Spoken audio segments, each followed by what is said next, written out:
ইসলামের দৃষ্টিতে কিছু নাম আছে যেগুলো রাখা নিষেধ।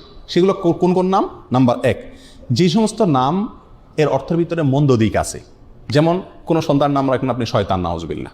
কোনার নাম রাখবেন কল্প, কুকুর, অথবা কোনার নাম রাখলেন খিনজির।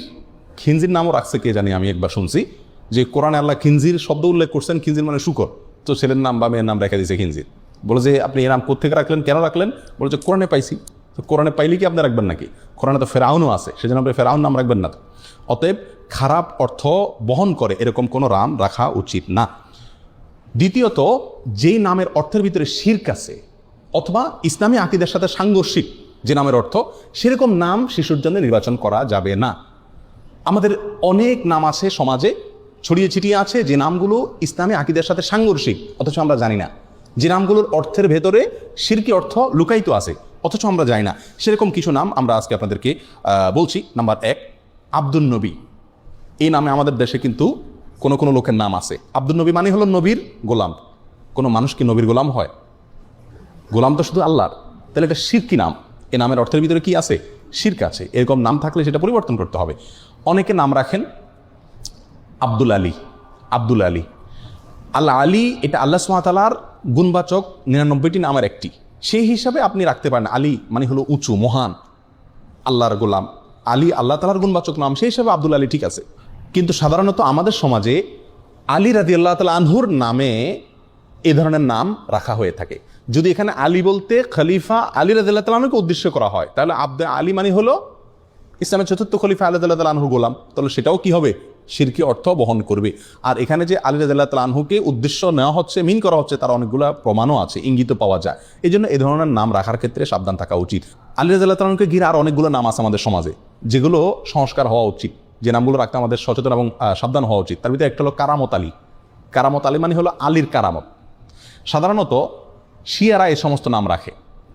তো এগুলো আমাদের সমাজে চলে আসছে, কারণ এক সময় আমাদের দেশে যখন আলেম ওলামা ছিলেন না এত, এবং ওই কাবুলিওয়ালারা আফগান থেকে, ইরান থেকে মানুষ ব্যবসার জন্য আসছে বা নানা কারণে আসছে এই দেশে, শিয়ারা আসছে, তাদের খুব প্রভাব ছিল, এবং যারা তখন রাষ্ট্র পরিচালনা করতেন, ক্ষমতায় ছিলেন, তাদের ভেতরে শিয়াদের বিরাট প্রভাব ছিল। এই জন্য আমাদের সাধারণ মানুষেরা নামের জন্য এদের কাছে যেত, আর এরা এই সমস্ত নাম দিত যে সমস্ত নামের সাথে শিয়াদের আকীদা মিশে আছে, এবং সেগুলো আমরা এখনো রেখে চলছি, ওটার অর্থ হয়তো খেয়াল করি না।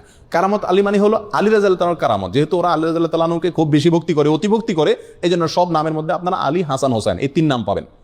আমাদের দেশে যত নাম আছে, বেশিরভাগ বা বিরাট একটা অংশ আছে নামের, যে নামের শেষে কি পাবেন? আলী অথবা হাসান অথবা হোসেন। শরবত আলী, কারামত আলী, কামরুল হোসেন, দেলোয়ার হোসেন। এখানে যদি খোঁজেন এই মজলিসে, আমার মনে হয় অর্ধেকের বেশি নাম পাবেন যাদের নামের শেষে হয় হাসান আছে, আর না হোসেন আছে, আর না হয় আলী আছে। এটা ওখান থেকে আসছে। আমরা হয়তো সেই দৃষ্টিকোণ থেকে রাখি না, কিন্তু এগুলার থেকে আমাদের বের হয়ে আসা উচিত। রাসূল আকরাম সাল্লাল্লাহু আলাইহি সাল্লামের প্রতি মহব্বত থেকে তার প্রিয় দৌহিত্র হাসান হোসেনের নামে নাম রাখেন, খুব ভালো কথা।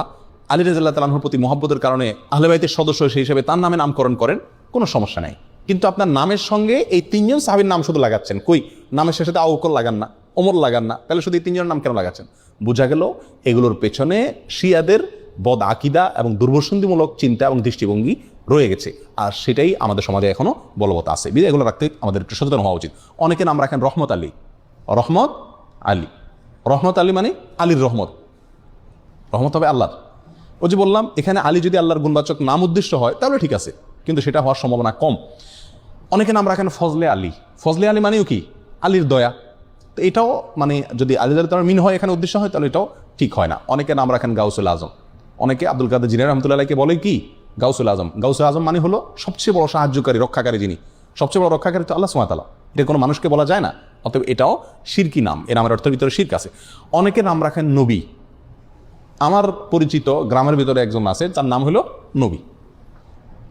অনেকের নাম রাখেন নূর নবী। নূর নবী মানে নবীর নূর।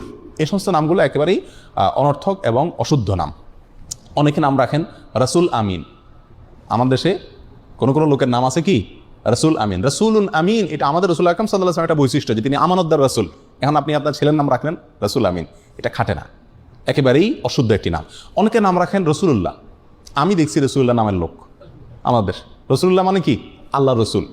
তো কীভাবে আল্লাহ রসুল হলো? এটা তো একেবারেই অশুদ্ধ একটা নাম। কথা বুঝে আসছে? অনুরূপভাবে আরেকটা অশুদ্ধ নাম আছে আব্দুস সুবহান, অনেক আলেমের নামও পাওয়া যায় আব্দুস সুবহান। আব্দুস সুবহান এই নামটাও ঠিক না। কেন ঠিক না? কারণ আব্দুন যোগ করে নাম রাখা যাবে আল্লাহর 99টা নামের শুরুতে। আল্লাহর 99টি গুণবাচক নামের শুরুতে আব্দুন যোগ করে আপনি কি করতে হবে? রাখতে হবে। কারণ আল্লাহর নামগুলো নির্ধারিত। আল্লাহর জন্য কোনো মন গড়া নাম আপনি আমি নির্ধারণ করার সুযোগ নাই। সুবহান নামে আল্লাহর কোনো গুণবাচক নাম নাই। সুবহান শব্দের অর্থ হলো পবিত্রতা বর্ণনা করা। তো পবিত্রতা বর্ণনা করার গোলাম, এটা কোনো নাম হতে পারে না।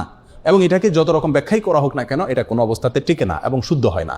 বিধায় আব্দুস সুবহান নামটাও সঠিক না। ওই যে বললাম, আব্দুন যোগ করে নাম রাখতে পারবেন কোনগুলো? যেগুলো শেষে আল্লাহ 99 নামের কোনো একটা যুক্ত আছে, সেগুলো রাখতে পারবেন শুধুমাত্র। অতএব আব্দুস সুবহান যেহেতু আল্লাহর কোন গুণবাচক নাম না, অতএব আব্দুস সুবহান নামটা কি না? সঠিক না। আরেকটা নাম আছে জিল্লুর রহমান। বহু লোকের নাম পাওয়া যায় আমাদের দেশে। আমাদের প্রয়াত প্রেসিডেন্টের নাম ছিল জিল্লুর রহমান। জিল্লুর রহমান, জিল্লুন শব্দের অর্থ হলো ছায়া। জিল্লুর রহমানের অর্থ হয় আল্লাহর ছায়া। তো আল্লাহর ছায়া আছে, এটা আপনি কোথায় পাইছেন? কোরআন হাদিসে কোথাও আল্লাহর ছায়া আছে এরকম কোনো কথা আমরা পাইনি। অতএব এই নামটাও সঠিক না। যদি কেউ এই উদ্দেশ্যে রাখে যেখানে আল্লাহর ছায়া বলতে আল্লাহ দয়া অনুগ্রহ বোঝানো হচ্ছে, তাহলে সেটাও রাখা যাবে কিনা সেটা ব্যাখ্যা সাপেক্ষ বিষয়, আমার মনে হয় না। বিধায় এই জিল্লুর রহমান এই নামটাও অ্যাভয়েড করা উচিত। অনেকে নাম রাখে আবুল বাশার, হাস্যকর একটা নাম। আবুল বাশার নামের অর্থ জানেন? আবুল বাশার মানে হলো, বাশার মানে মানুষ জাতিকে বলা হয়, গোটা মানব জাতিকে বলা হয় বাশার। আর আবুল বাশার মানে হলো গোটা মানব জাতির পিতা। এটা তো আদম আলাইহিস সালাম। আবুল বাশার কে? আদম আলাইহিস সালাম। এখন আপনি আপনার ছেলের নাম রাখছেন আবুল বাশার। এখনো একটা ছেলেই জন্ম দিতে পারে না, সে কিভাবে গোটা মানব জাতির পিতা হয়? অতএব এটাও ভুল নাম। অনুরূপভাবে নামের ক্ষেত্রে আরেকটা ভুল আছে, সেটা হলো অনেক সাহাবীদের নাম এবং টাইটেল উপাধি যেটা, এই দুইটাকে একসাথ করে আমরা নাম রাখি। এটা চরম ভুল।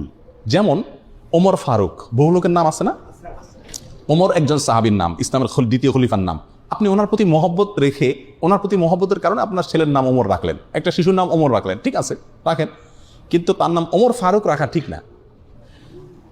আবু বকর রাদিয়াল্লাহু তাআলার প্রতি মহব্বতের কারণে আপনি আপনার একটা শিশুর নাম রাখলেন আবু বকর, রাখেন, সমস্যা নেই। কিন্তু আবু বকর সিদ্দিক হয় না, কারণ সিদ্দিক এটা ওনার টাইটেল, এটা পৃথিবীতে আর কোনো আবু বকরের সাথে যুক্ত হবে না। আপনি ওসমান রাখলেন, সাথে গনি রাখেন। আমাদের দেশে বেশিরভাগ লোক দেখেন না, ওসমান রাখলে অবশ্যই সাথে কি আছে? গনি আছে। না ভাই, ওসমান রাখলে আর গনি রাখবেন না।